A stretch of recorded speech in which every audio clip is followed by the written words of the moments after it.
Sabe aquela história de ter o nome limpo? No Brasil, isso é quase como uma chave que abre portas. Para um financiamento, para alugar um imóvel, para quase tudo.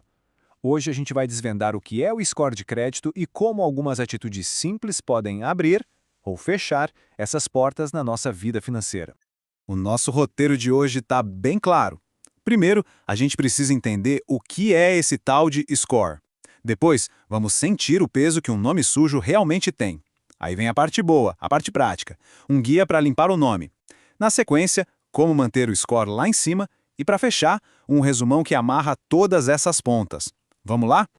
Bom, vamos começar pela base, pelo fundamento de tudo. Afinal, não dá para consertar ou melhorar uma coisa sem antes entender direitinho como ela funciona, né? Então, o que é esse tal de score de crédito? De um jeito bem simples, é uma pontuação.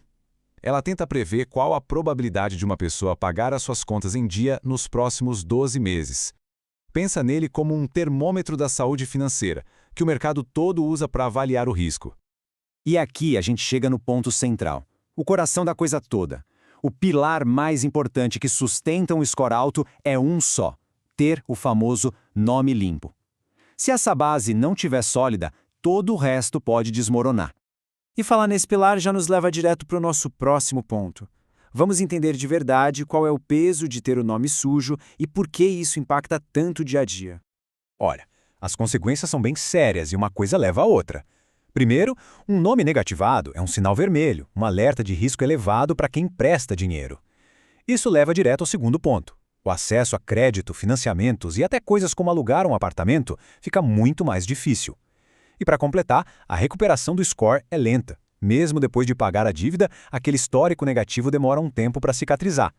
Ok, o cenário parece complicado. Diante disso tudo, a pergunta que não quer calar é: como dá para reverter essa situação? Como restaurar a saúde financeira e virar esse jogo? É exatamente aí que a gente entra agora. Chegou a hora do plano de ação. Vamos ver um passo a passo bem prático para limpar o nome e finalmente virar essa página. E aqui não tem segredo nem atalho. O passo mais urgente, o mais importante de todos é um só: negociar e quitar todas as dívidas que estão pendentes. Esse é o ponto de partida obrigatório para qualquer recuperação. Certo, mas como fazer isso de forma organizada? O processo tem 4 passos bem diretos. Primeiro, verifique a situação. Consulte o CPF nos birôs de crédito como Serasa e SPC para saber exatamente o que está pendente. Segundo, entre em contato com a empresa para quem se deve e comece a negociar. Terceiro, peça desconto, não tenha vergonha, peça parcelamento, é do interesse deles receber. E o quarto passo, que é crucial: pagou, guarde o comprovante. Esse papel é a sua garantia. E agora, presta atenção nessa informação porque ela é valiosa e muita gente não sabe. 5 dias úteis. É isso mesmo. Depois que a dívida é paga ou que a primeira parcela de um acordo é quitada, a empresa credora tem, por lei, até 5 dias úteis para pedir a retirada do nome dos cadastros de inadimplentes. É um direito, então vale a pena ficar de olho nesse prazo. Certo, o nome está limpo. Missão cumprida, então? Mais ou menos, porque uma coisa é limpar. Outra, talvez até mais difícil, é manter limpo. Agora a gente vai ver como construir hábitos saudáveis para que o score não só se recupere, mas continue subindo.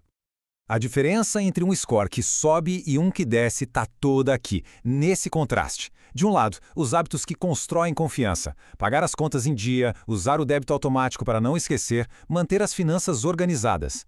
Do outro lado, os hábitos de risco, acumular novas dívidas, cair no cheque especial com aqueles juros altíssimos ou simplesmente perder os prazos de pagamento. O caminho que se escolhe aqui define o resultado lá na frente. Para a gente fechar com tudo bem amarradinho, vamos a um resumo. Aqui fica muito clara a ligação direta, de causa e efeito, entre as nossas ações e o impacto que elas têm no score. A relação é muito direta, olha só. Quitar as dívidas negativadas é essencial. É o passo zero. O score só começa a se recuperar depois disso. Já pagar as contas sempre na data correta é como construir um histórico positivo, tijolo por tijolo, demonstrando responsabilidade. E por último, evitar novas dívidas e atrasos é o que mantém esse histórico limpo e permite que o score continue crescendo de forma saudável. E no fim, acho que tudo se resume a esta ideia: a limpeza do nome é o ponto de partida. Não é a linha de chegada, mas o começo de uma nova jornada. A partir desse ponto, com disciplina, é totalmente possível construir uma base financeira sólida. Então a reflexão que fica não é só sobre qual o primeiro passo para limpar, mas sim, qual o primeiro hábito que pode ser construído hoje para nunca mais precisar voltar a esse ponto de partida.